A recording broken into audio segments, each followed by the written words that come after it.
Good evening, it's Keisha, and I just wanted to come on and let you guys hear. If you do not follow them on TikTok Tony, as he is now referred to from Sebastian Rogers' case, Seth's PR. I just wanted to come on here and let you guys know. And listening to him speaking with Bullhorn Betty on TikTok Live this evening, and he also wanted to clear up some things. So let me get this started for you guys, and we will get it rolling.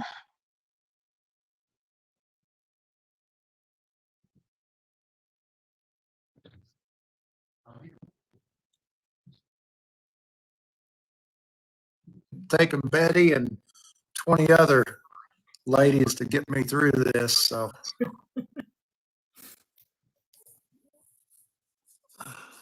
Here we go. got big plans this weekend? No, not really. I'm just trying to get the car back. Once the car gets back, I'll be heading that way. Once I know for sure. I'm making sure this car is perfect. I'm not taking it anywhere until I'm comfortable. I got everything arranged for you for your meeting with Seth. It's Awesome. all ready to go.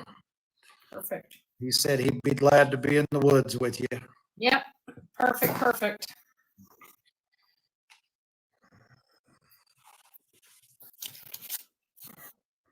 And I know what your plans are, so. I'm sure straight do. You're talking about this evening, right? Yeah.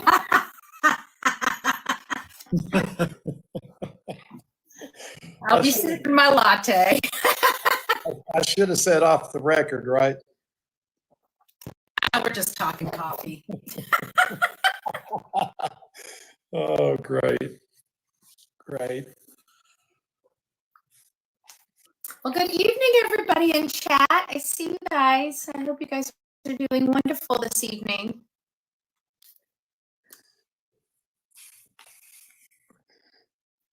So I think we're good to get started. People keep coming in. What I want to do, Betty, is I think everybody knows where you stand on this case, but I want you to have an opportunity for you to explain your stance on the case and how you got there and what you like about this, what you don't like about it, that kind of thing. Right. Well, I think really my problem with this case is the amount of questions that I still have this far into the case.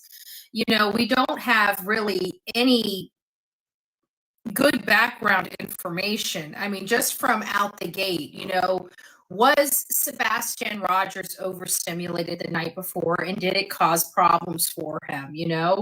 Well, was the 3-hour conversation that Katie had with Chris, is that normal and customary, something they do every night? Because if it's normal and customary, it's not a big deal. If it's not, and it only happened this night, it could be a huge deal. What was Katie's demeanor like when the cops were at the house that morning? All these things we don't have. And then we couple those with the behaviors of the parents. You got Seth out in the woods looking for his son. You would assume that the other half of the family would also be by his side out in the woods. And despite them coming to media at the beginning saying that they work together, they all get along, this, that, and the other, but clearly out the gate, nobody was helping. Yeah, I agree. And I mean, I have a tough time believing, again, just my opinion, I have a tough time believing that with the situation that we've been told time and time again, their marriage was in, that it's normal to have a 3-hour conversation. Yeah, it's just really weird. I did talk to some truckers, and they say that their long distance relationship with their husband, that they are normal and customary speaking to their husbands for several hours in the evening or during the day at one sitting. But it's, again, something that happens every single day or on a set schedule. It's definitely not something that they would do one week and not do another week. So it's definitely something that needs to be looked at. And the other question I have is, why did it take them 8 days to come to the media about Sebastian's story and case, and why it seems to coincide when the case publicly shifted and these search efforts were pulled back and they started entertaining the possibility of foul play. You know, these things are coincidental to me, and I don't believe in coincidences in cases like this. So those are other questions. Again, comes back to all these questions we know nothing about this late in the game. Yep, I agree. I totally agree. And you guys, you guests in here tonight, you know, feel free to ask Betty any questions. She is very analytical. She's very fact-based. It's clearly not her first rodeo. So, you know, if, yeah, please be respectful. Absolutely. We're not going to have any baloney in the chat tonight. So, Yeah, I'm the nicest person in the world until you get into my crawl, and then I'm just not a nice person anymore, and everybody complains. But just remember, you did it to yourself. Yes. Can we say your famous line, which you say to people when they get out of line? I mean, I guess we Don't can. be a dick. Yeah, there you go. There you go. So we can all just follow the cardinal rule. I think we'll all be okay here on social media. absolutely, absolutely. So yeah, if you guys have any questions for Betty, I mean, just about opinions, obviously, because we're not investigators. Right. And, Yeah, you know, I'm a very opinionated person, but I really try hard to get, there's a lot of stuff I don't say. There's a lot of stuff I don't talk about that is in my back of my head, and I'm just waiting for something to corroborate it, or, just something to push it over the line where I can talk about it in a more factual approach. I don't like gossip. I don't like, rumors and stuff like that. I mean, they're good, but they're not good. I like to be able to corroborate the rumors, so we're just not peddling horrible stuff. So I try to bring it back to the basics when it comes to this case. And the bottom line is we're all assuming, and this comes out of the right out of Chris Proudfoot's mouth.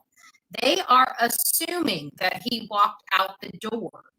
They didn't physically see him go out the door. They are assuming that he walked out the door, but what they're failing to do is to assume the other side of that. What if he didn't walk out the door, and what does that assumption mean to Katie and Chris? And they're not answering that. They're avoiding it altogether, which to me is suspicious. very, very, yeah. I mean, and I think that Seth has been pretty public about until today, where he was blessed with a longer conversation today. The only thing that they had told him factual was that they had no evidence that he ever walked out the door. Yeah. And we learned that up front because when this was just a missing person case, obviously they were looser with the gums than they are today, because this is not a normal missing person case.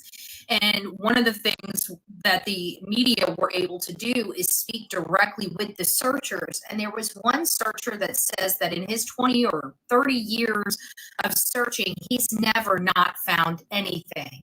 And that was the situation that was I remember this because I remember watching it with my own eyes. And I remember watching it live.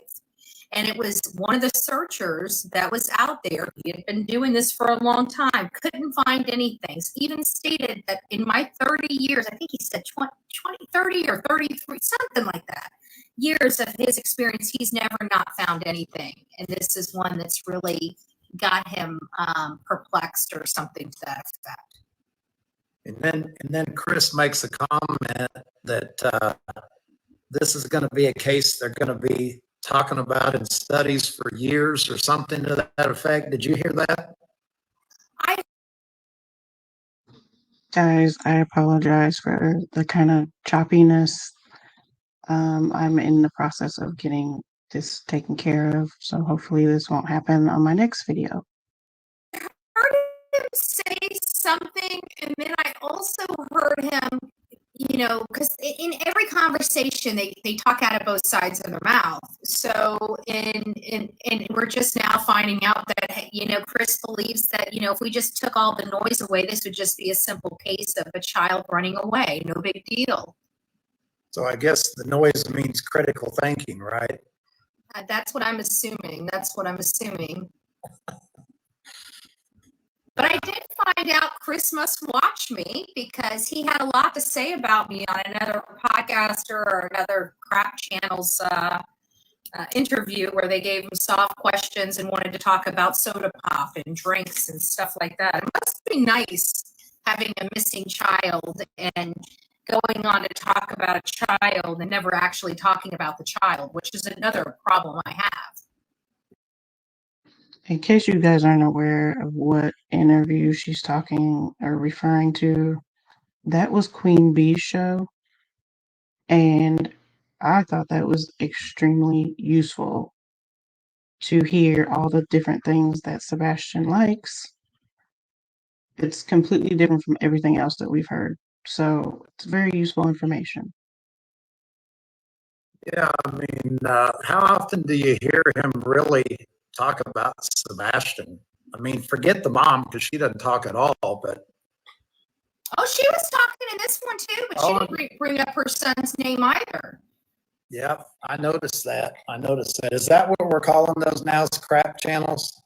Well, it's this particular channel that. She's not a crap channel. Go to her channel, subscribe to her. They are fair, like everyone should be, because everyone is innocent until proven guilty. So, Queen Bee, go check her out. Like it, subscribe. Subscribe to me too, please. But yeah, they're very fair. And no, Katie did not use Sebastian's name because she calls him Bubby. So she did use that while Chris did use his name, Sebastian. Moving on. Really got it in the pooper, and not only that, but I just a crap person. Yeah. Well, one of the things I love about Betty, guys, is she is here for Sebastian, and she has made that very clear from day one. I've had a lot of private conversations with her, and the focus of those conversations is always about bringing this boy home. So, it doesn't take long to see where her heart is, for sure.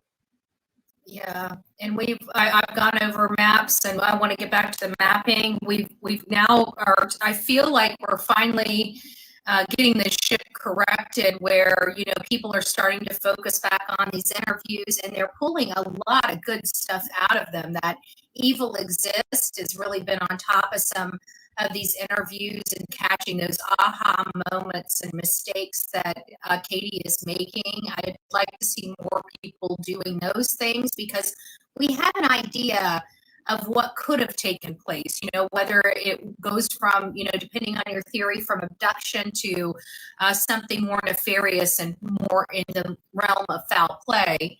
But either way we look at either one of those, we have to decide whether this boy went out of this house willingly or unwillingly.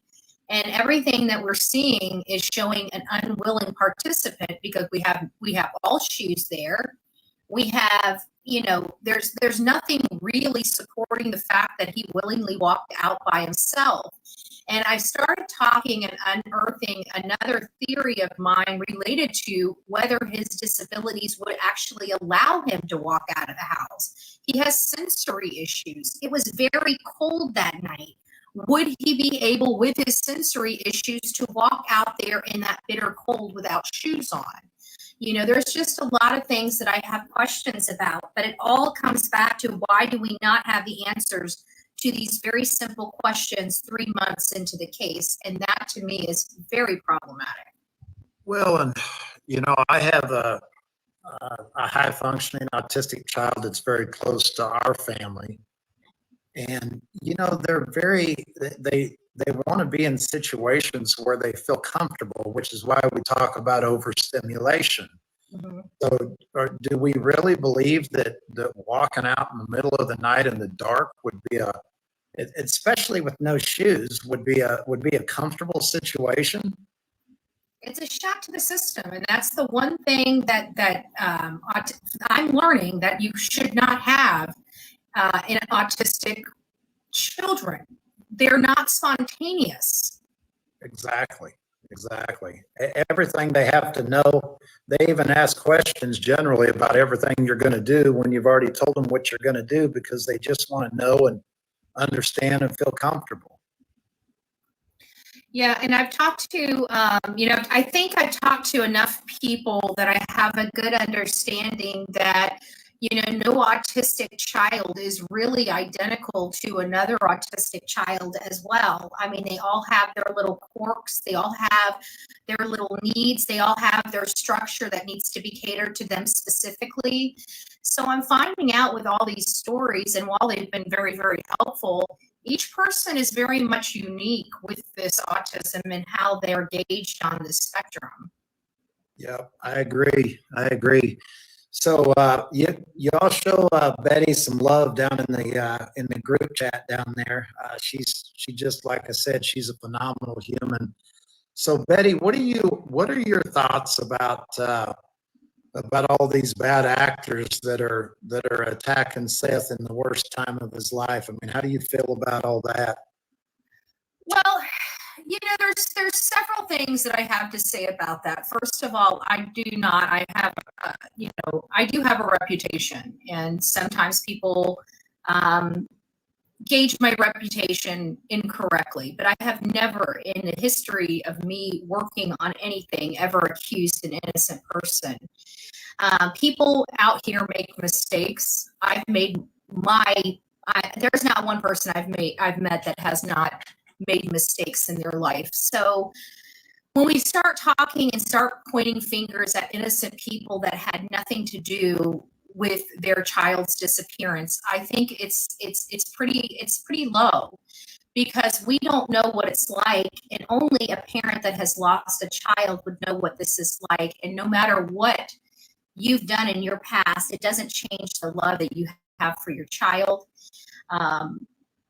It needs to stop. We need to focus on the real information, finding out where he's gone, who was the last one to see him, why are they not more forthcoming, why are they running away from home, why are they acting so suspicious. It's not Seth we need to be focusing on in this case. Now, after this case, if you want to beat him up, I mean, I wouldn't recommend it, but by all means. But while we're in this case, our focus is Sebastian Rogers, and we know for a fact Seth Rogers had nothing, and I mean nothing, to do with it. He is the only one that's been out there searching, the only one posting flyers, the only one that has taken a public polygraph test, the only one that has really put weight behind. For anybody to be focusing on anything to do with Seth is misguided, and you have to ask yourself, why are they misguiding people in this when it has nothing to do with it? We have so much work to do here. It's a distraction to be focusing on Seth at this stage. Yeah, I totally agree. And I just think that there are, and I've said it time and time again, I'm not a content creator. You certainly are, and there's dozens of other ones, whatever the platform may be. And I think when you go to bed at night, you've got to ask yourself, what exactly is it that you're using your platform for? Is it just to make money? Is it to help, families that are going through tough times? I mean, what exactly are you using that platform for? Exactly. And I got to tell you, for people that are out here new, because one of the things that I didn't understand social media. When I was brought into social media, I was kind of forced into it, so to speak, because I was active. I was advocating for a girl in my community that came home, obviously the Gabby Petito case. I had no knowledge of social media. It was just the work we do that kind of polarized what we do. And next thing you know, we're being attacked right and left. So this channel that I built to help and advocate for people was being sucked into an area and going down a path that I did not want it to go down because I was being sucked into the drama. And it's took me 3 years to unplug from that and to be focused where we need to be focused. But what the whole channel was built on to begin with, it took us 3 years to get here because we allowed other people to detour us from our focus. And so I find that a lot of new people out there get sucked into the same thing where they're so busy trying to fight to have their voice heard that they turn into the people that they're fighting against. So it's just one of those things. I wish everybody would, when we have these cases, look at these cases analytically, look at the bad actors and point the fingers at the right people. Because for me, I will work with a bum. I will work with a skid row junkie. I will work with anybody that wants to find their family member that is lost. I do not judge. If they had nothing to do with the crime, I'm willing to work with them. Yeah, absolutely. I mean, it doesn't matter if they're innocent in life. What matters is if they're innocent in the situation. Right. And we know for a fact, you gave some reasons that you felt like that Seth was not involved, in addition to the video footage of him being at work till 7:30 that morning. So, Exactly. There's zero chance that he's involved. And, I've said it since day one. I mean, if we're going to have Nancy Grace do a polygraph, then, let's pull them all three in and let's have the same polygrapher do all three of them. And then let's establish a baseline from there. Yes. Yes. And Polygraphs are not admissible in court. The police can lie to you. That's just a kind of a iffy field. the thing is obviously this is just speculating. It has no relevance. It's not true. I don't want anybody thinking it is. I really, truly don't believe Chris ever took his polygraph. I don't know why I feel that way. And I don't believe that Katie would have passed her polygraph either, unless they were highly trained to do so, or they studied up on it before they took it. I just don't believe it with the information that we have. The simplest information, the simplest factual information doesn't make sense. And there's no way she could ever pass a polygraph test that said she did not witness or see abuse of her son. Right.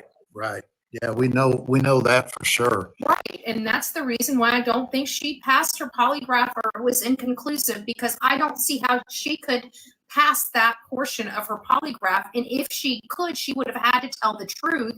And there should have been enough for probable cause or an arrest for abuse.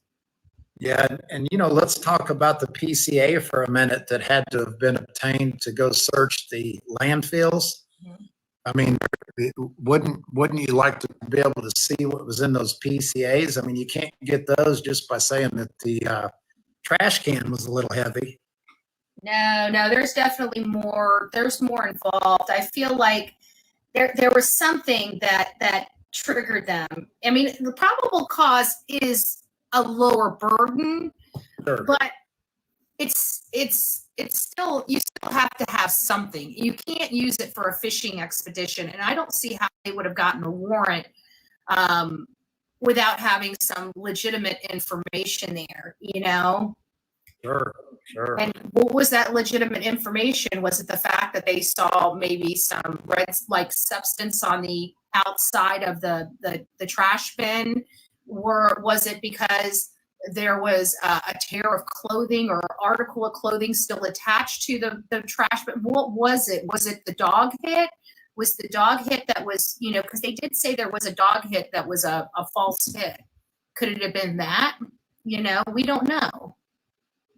Yeah, absolutely. I totally agree. I mean, and so I sent you an audio. I had a person reach out to me on Facebook that had connected with Chris through YouTube, and he was angry at something that she had posted. So he gave her his phone number, told him to reach out to her that he wanted to clear some things up. And in that phone call that I sent you, that audio, I mean, clearly that was Chris Proudfoot's voice, correct? Yep.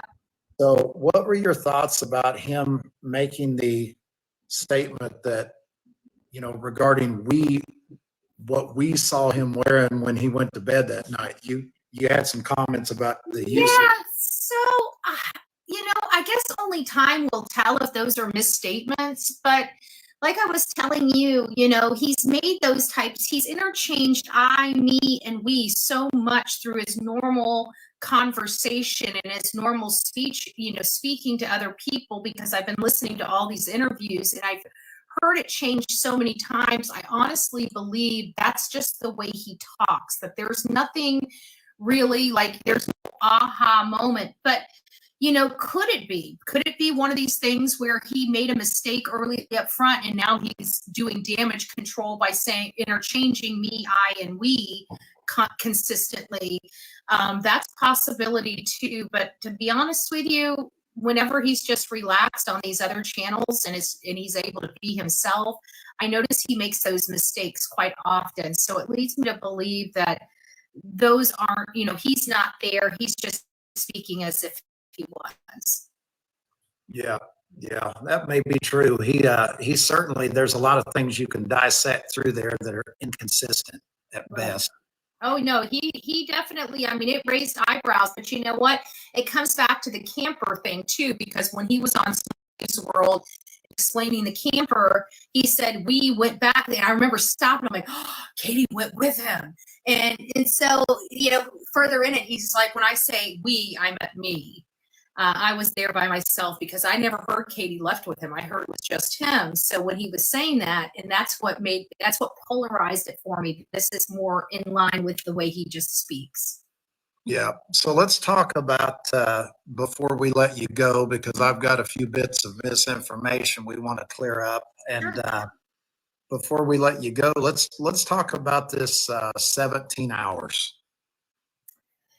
Yes, the camper, the 17 hours. So that's a big deal for me, because for somebody like me that's looking for an opportunity, an opportunity to dispose of something, an opportunity to get rid of evidence, an opportunity. I'm always looking for that, no matter who I'm looking at. I'm always looking for that opportunity where they separate themselves from the group to be able to go take care of something. And Chris did just that with the camper. And so I'm thinking that 17 hours just doesn't make sense, because I travel a lot.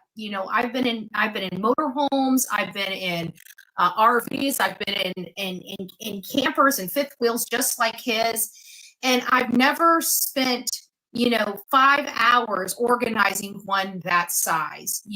Typically you put everything kind of in the middle, you pull in your sides, anything that needs to be packed up, and especially with a missing child, who gives a crap? Throw the crap in there and get back home. I mean, did he take everything out and rinse it off and wash it down and folded it up real nicely? And it doesn't make sense, but he was gone 17 hours.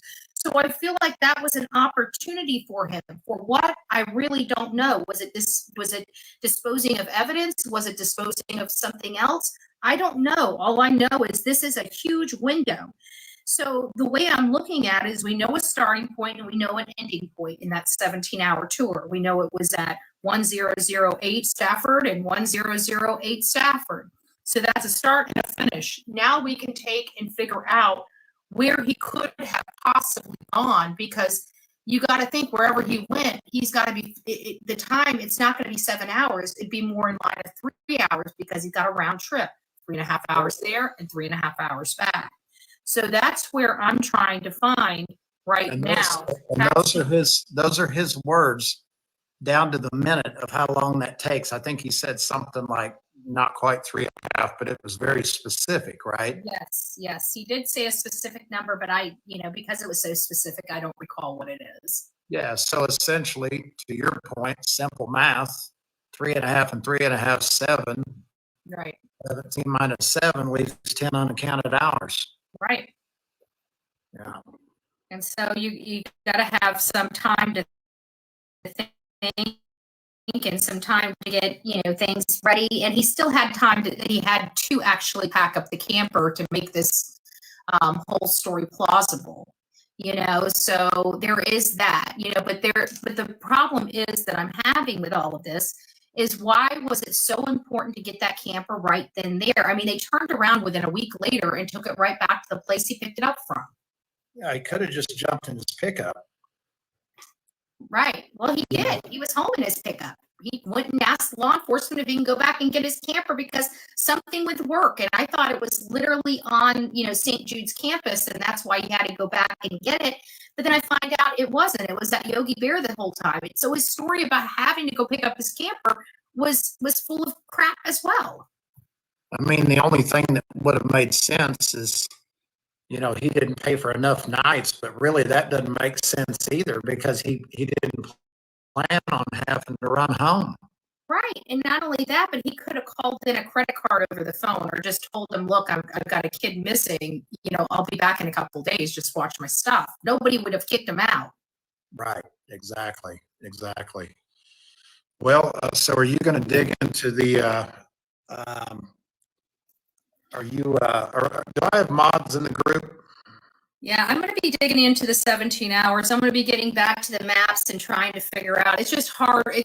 What's hard for me is I can't physically see how long it takes to get from point A to point B. And when you use maps, it depends on the day. So if you're trying to map it at night, if the activity happened at night, you need to map it at night. You don't want to map it at 5 o'clock in the afternoon. It throws your numbers off.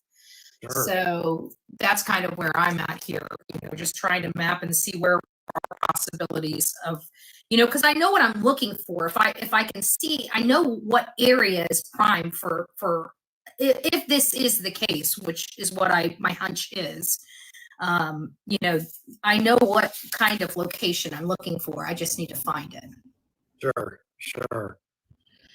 Well, I'm going to try to keep this short tonight, Betty. I can't tell you how much we appreciate you. That's great. On. I love this. This was nice. Thank you so much. Yeah, absolutely. And we'll do this again soon. And I'll get in contact with you about setting you up to meet with Seth. I appreciate it. Thank you so much, Tony, and keep up the good work. Appreciate you, sister. Bye-bye.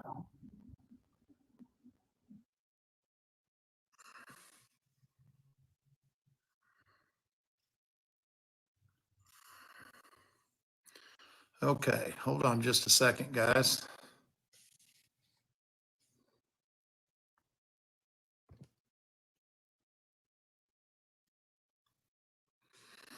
Okay.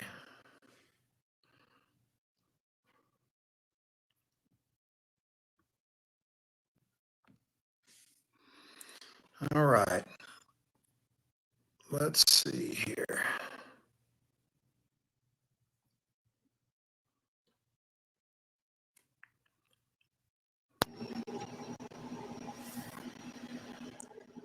Hello. How you doing, Jen? I'm doing good. How are you? Oh, it's been a day. It's definitely been a long day. And Seth, Hey. How you doing, Beach? Good. How are you? Hi. Doing real good. Doing real good. So, Seth, somebody asked how Seth is doing. He had a good day today. Had a good meeting with law enforcement, and we're working with those guys and supporting them. So we've got some positive things going on. So, and he, as always, he appreciates you guys' thoughts and prayers, and he's definitely, I hate it that he's not on TikTok, but he knows he's got a lot of love here. So That's right. And he's got a lot of support, and he's got a lot of protection. So we're very, very grateful for that.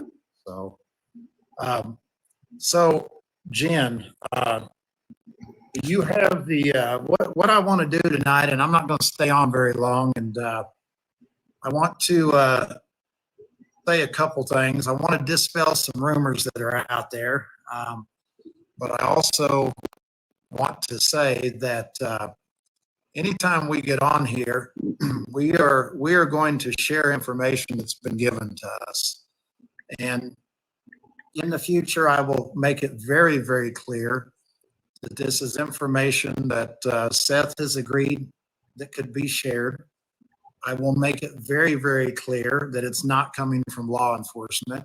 And it will be things that are brought to me in certain situations, and we'll look at it, we'll talk about it. And if you're on board with that, great. If not, then, you don't have to be here as we discuss it.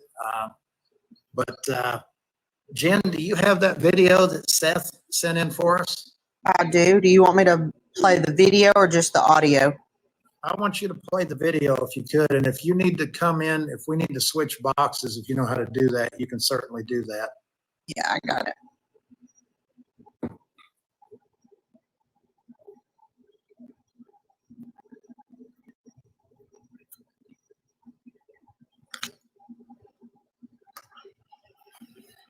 All right. Give me just a minute.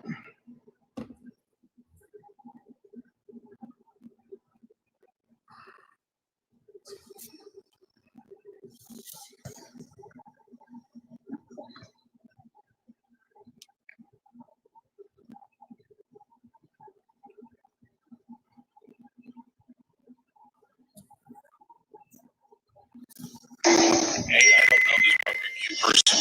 I know that she did buy me lunch. Thank you for that. I have a TikTok. I don't speak with this individual.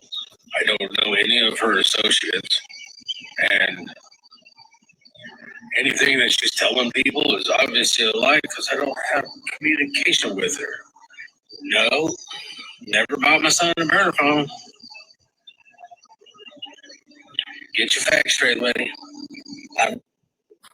Okay, let's play that again in case people didn't hear the start of it. All right. Blue Knight, how are you this evening, sir? I'm good. I just put my face out there so everybody knows that we're not the same. Hi. I don't know this barbecue person. I know that she did buy me lunch. Thank you for that. I don't have a TikTok. I don't speak with this individual. I don't know any of her associates. And anything that she's telling people is obviously a lie because I don't have communication with her. No, never bought my son a burner phone. Get your facts straight, lady. Appreciate it, Jen. You're welcome. Yeah. So really, that's all we're going to do tonight. I'm not going to stay on very long. I've got. So he doesn't even give any context to what Seth was talking about, but I believe, if you guys can recall, the night when people thought that the CPS papers were going to be reported or told to everyone on Pascal's show that night, there was all those comments about this barbecue lady. Well, that, I believe, is what Seth was referring to, is that she says she has receipts, if you read down in these comments, that I believe, now this is allegedly because I'm not exactly sure, that Seth told her that he bought Sebastian a burner phone. But anyways, regardless, whatever, I thought he was going to clear up the Amber Alert. So that kind of threw me for a loop. I've got some things to do. Blue, I do want to give you a chance to talk because I always enjoy talking with you. Do you have anything you'd like to add, maybe to what Betty talked about or what have you? Just trying to debunk some of the stuff that's been going on over the last couple of days. It's hard to hear you, Blue. I'm sorry. I was just trying to debunk some of the stuff that's been going on over the last couple of days. Number one, if anybody knows, I live in Las Vegas, This is my house. That is my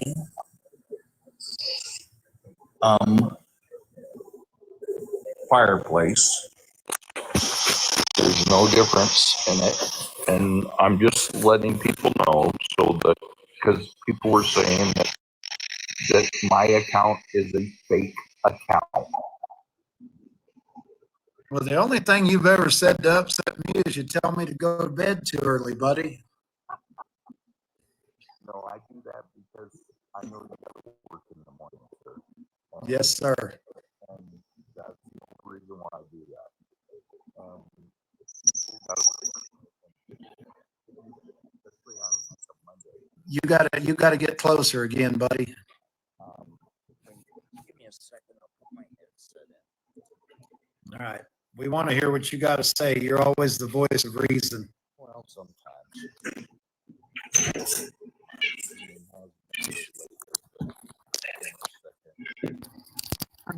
All right. Let's see if this helps. Here we go. That's a lot better. All right. Because the earpiece always helps. No, Did you have people attacking you, Blue? there was there she is, Miss Southern Tea. Yeah, no, I have not seen your apology, Miss Southern Tea. And that's what I'm saying is that you need to do a little bit of research before you decide to start bashing people. This is what I'm getting at. You put things out there that aren't right, and it's just plain and simple. I mean, I'm a 68-year-old man. Seth's a heck of a lot younger than me, and everybody knows who I am. Everybody knows my voice. I haven't changed my voice. The only time it may change is if I'm not feeling well, and that's it. So that's about it. That's all I've got to say. I'm just here to help this, and people ask, well, why am I involved in this? And I'll say plain and simple, I have a niece who's autistic. So yeah, it's near and dear to you. it's near and dear. Yeah. No, we love you, buddy. All of our supporters think the world of you. And like I said, I know every time when I bring you up in the box, I know before I do that, it's bedtime. No, I'm not. No, it's not.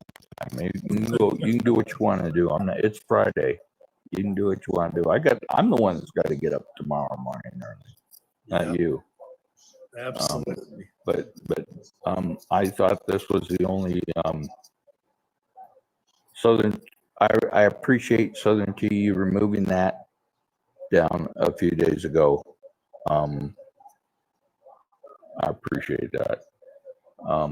It's just like I said, if people want to do a little bit of investigation on people's websites or their pages, you can do it.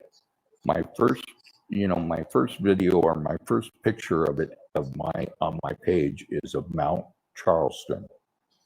I got you. Then you go down to, and it's me at a taco shop. Then you go down, and then it's me doing the night before Christmas, and that's where I sat in this chair where I'm sitting now, and I spoke in front of that fireplace right down there. So there's no difference, and You don't have to defend yourself to us. no, I'm not defending myself to you. I'm just trying to debunk the debunkings. Yeah, absolutely. Before Nikki gets on and debunks it. I got you. I love her to death. She's a great person. And Nick, if you're not busy tomorrow night and you want to see me in person, I will be at the Chrome Room. And if you know where the Chrome Room is, that's at the Santa Fe. There's a night band playing there. So I think she's still in the room. Absolutely. But you know, the biggest thing is that we're all here for one reason and one reason only. And that's what everybody's got to realize. Well, imagine what would happen if everybody turned their energy into helping find this kid. I mean, one thing I loved about Bullhorn Betty is that she's done her part from her platform, and she's been dealing with this car issue for a while, but she's going to go physically get on the ground and search, and probably will be with Seth when she does it. And I think that she's certainly leading by example. It's a good example to follow. There was rumors about the Cajun. Cajun Navy. Yeah. Yeah, you know, that was before my time, but I haven't heard it lately. Yeah, I do believe that there was a lot of rumors swirling about some of the search people, and I think that I think that there's been some conversation with some other search parties, but I definitely think we need a broader band of people searching. And, I think if everybody had joined together and get in the woods together, I think we'd be able to clear some areas out and have some more answers for Seth. Yeah. So everybody now knows what I look like, and normally I don't put my face out there, and there's a reason. After 30 years in law enforcement, you don't like to put your face out there, folks. Trust me. Well, I was shocked when I saw your face. Well, I did it for a reason. You showed Seth's face, so I figured I'm going to show mine. And I mean, it's plain, and the two voices, you can tell, are completely different. And you can tell we're completely different in size, structure, and everything else. So, absolutely. And my temperature is a lot hotter here than it is over there. Sure. Well, we appreciate you, buddy, and we're going to give everybody an early night, at least on this platform, and I hope everybody enjoys their Memorial Weekend. Mods, I greatly appreciate you. Jen, Beach, and everybody else. Much love to you guys, and we'll catch up soon, and hope y'all have a great weekend. Thank you. You too. You as well. All right. See you guys.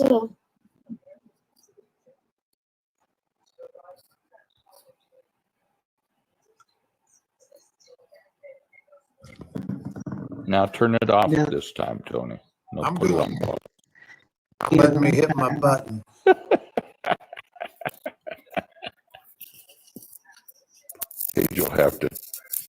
Chase will have to text you. Top right, Tony.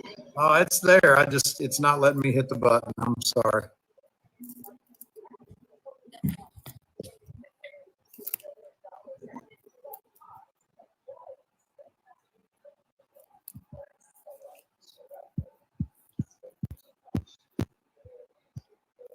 No, I'm not bossy. I'm far from bossy.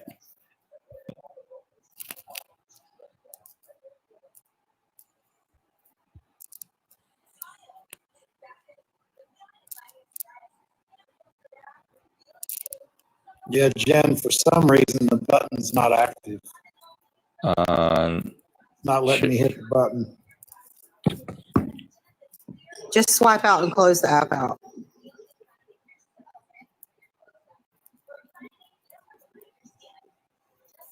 See if that works.